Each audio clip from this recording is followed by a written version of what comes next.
Hey everyone, it's Dr. Arnold.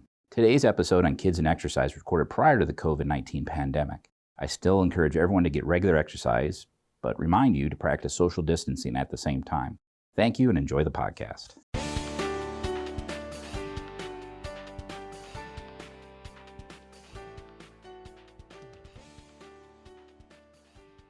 This is LiveWell Talk on Kids and Exercise. I'm Dr. Dustin Arnold, Chief Medical Officer at UnityPoint Health, St. Luke's Hospital. Joining us today is UnityPoint Clinic Pediatrician, Dr. Luke Spellman, to talk about how active our middle and high schoolers should be. As you can see, screen time's on the rise, whether it's devices handheld or it is computer time at a desk or in school. And that's kind of getting crazy, and we're seeing kids are bigger and bigger all the time. We have kids in the hospital. They're 14-year-old. They're bigger than me, which for people listening to the podcast, that's relatively big. So I want to talk today about exercise and how much kids need. And thanks for being here. Well, it's good to be here. How much exercise does a particular age group need each day? Sure. So I look to, guidelines, good organizations, and get recommendations from, trustworthy organizations. And for a lot of my recommendations, I go to the AAP, the American Academy of Pediatrics, and their recommendation now, and it's pretty similar to adults, but with adults and with the American Heart Association, is an hour a day of good exercise, good activity. And is there a corresponding time of when screen time becomes too much? Well, I look to them too for recommended guidelines. That's a tough thing that we're dealing with now because kids need to know how to utilize that technology, and that technology is here to stay. It's really going to be a vital part of our future. The recommendation with that, too, comes to pretty easy to remember, about an hour of high-quality screen time a day. So I think, utilize the screen time in school, and that's going to just be a part of school. And then I think when kids get home in the afternoon, evening, you look at budgeting that time. And there are some resources out there through the American Academy of Pediatrics to help you sort of budget that and make a schedule. That's probably really good advice and a good resource for that. Not to be captain of the obvious, but what are the benefits of exercise and activity for kids? Sure. Exercise is, unlike adults, I think kids can sort of get by for a while. But I think the way we should think about it as a society is making or putting kids into a good routine for the future. So, having that as a component of a kid's daily schedule can get them into a good schedule for the future. It's just one of those things you look at. It's hard to tell a kiddo, this can save your life 30 or 40 years from now. You look at chronic illness like diabetes, you look at obesity and the effects when you hit adult age. And I think the major component is getting kids into a routine so they feel good, they stay healthy at that age. But as important, get them into that routine so they're healthy adults. Dr. Spellman, that makes sense that inactive kids probably become inactive adults for the most part, and that leads to sleep apnea, diabetes, hypertension. Right. We've done other podcasts on those conditions and their affliction for adults. Do you recommend any specific activity for? Let's say I'm a parent and I have a child that needs some activity, but we're not athletic. We maybe don't have a membership to a gym. What advice would you give me as a parent to the child to encourage activity? Sure.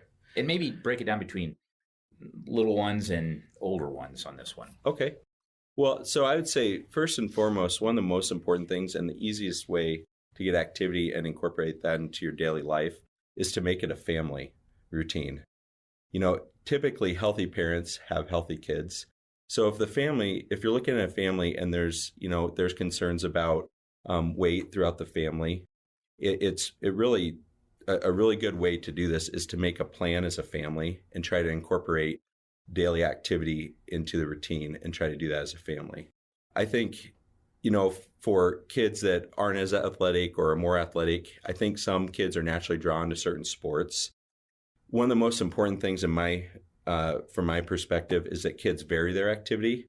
If you look at, the research, and I had a a colleague that looked at varying activity between different sports and decreased risk of injury. You look at the results of studies like that, and kids are less prone to injury if they vary their activity.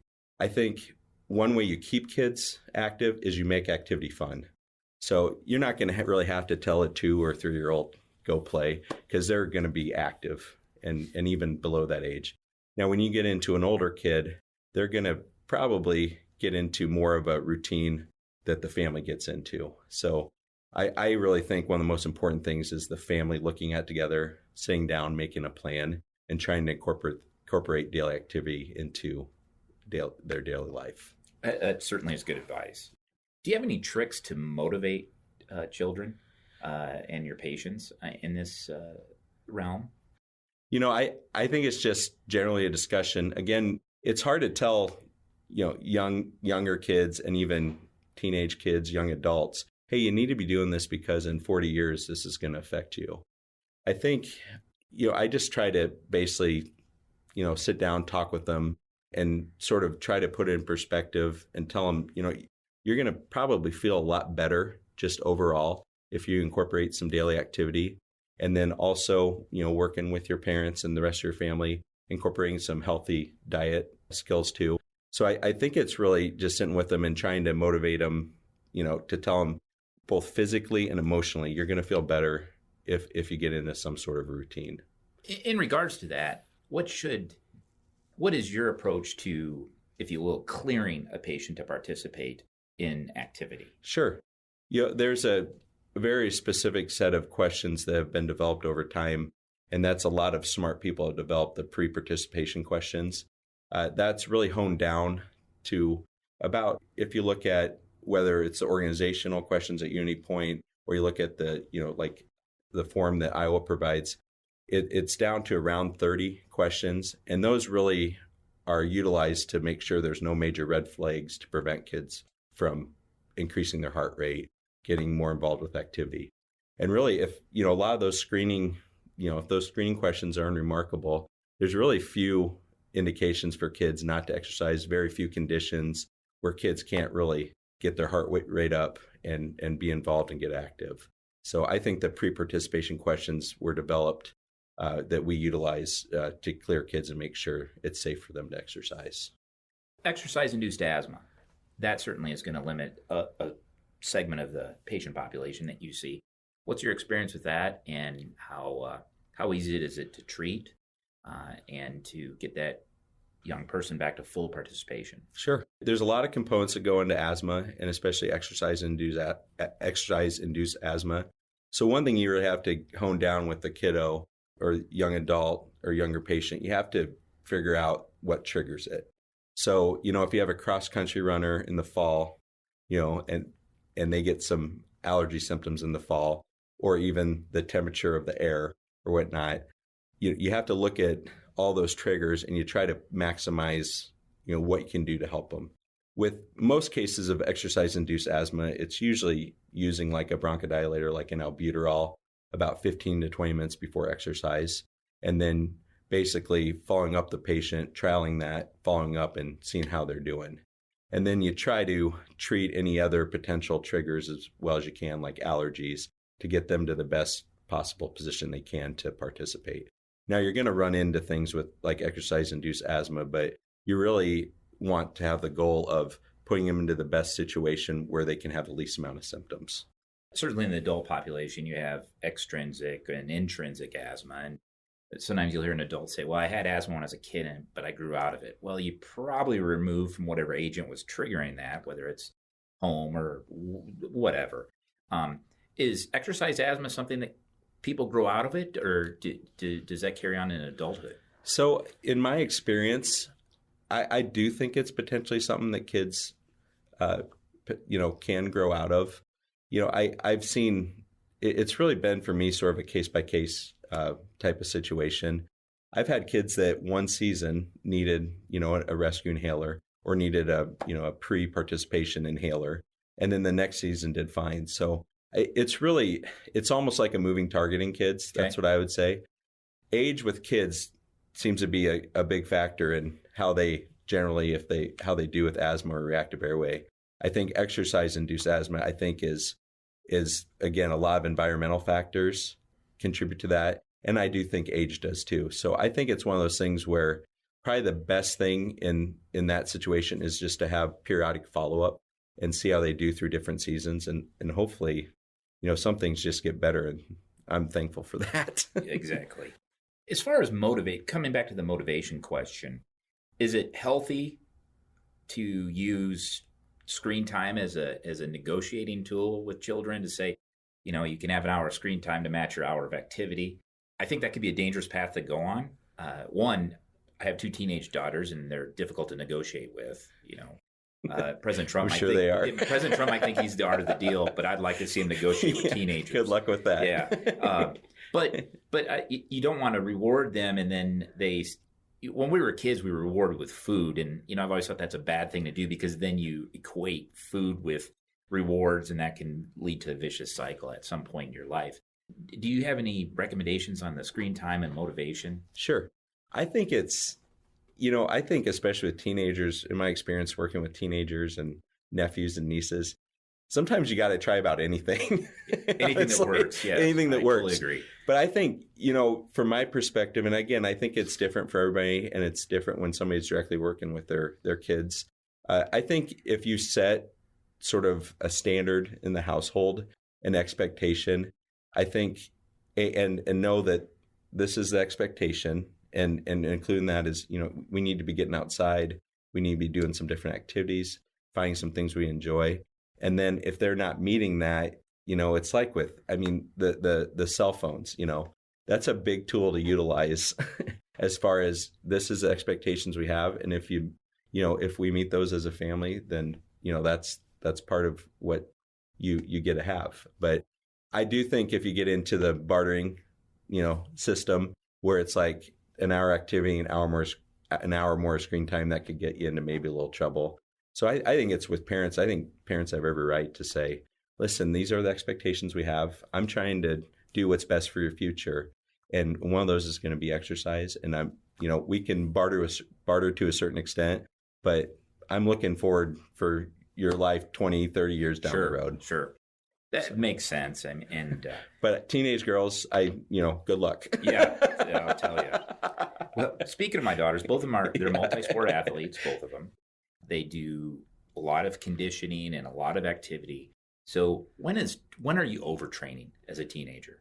So can a teenager overtrain? Sure. I think there's red flags with anything. Okay. So if you look at various illnesses, like if you're screening someone, like what are the red flags? What this kid is, his or her illness is progressing.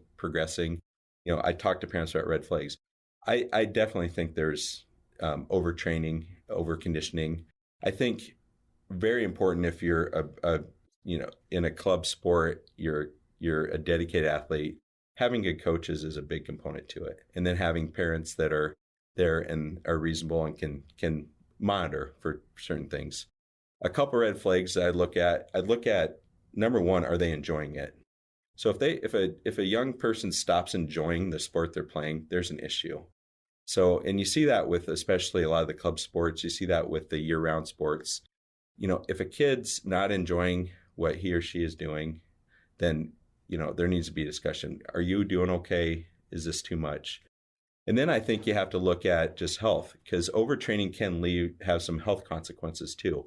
So fatigue, increased stress, and along with those, that does make kids more susceptible to illness, acute illness. So a good example would be wrestling. And I think the state of Iowa and other states take a lot of caution now with weight gain, weight loss, and they watch that closely because there are sports that traditionally have been sports where you could overtrain, lose interest, and then also can affect you in the other way. I wrestled in the era of when you could cut a bunch of weight till the night before, right? Weigh in that morning on Friday for Saturday, and then gain all the way back Friday. So I always used to laugh that here I'm going out on the mat with another guy that we both shed 30 pounds and then gain it right back. So why didn't we just wrestle at the weight that we were? So there was no advantage, of course.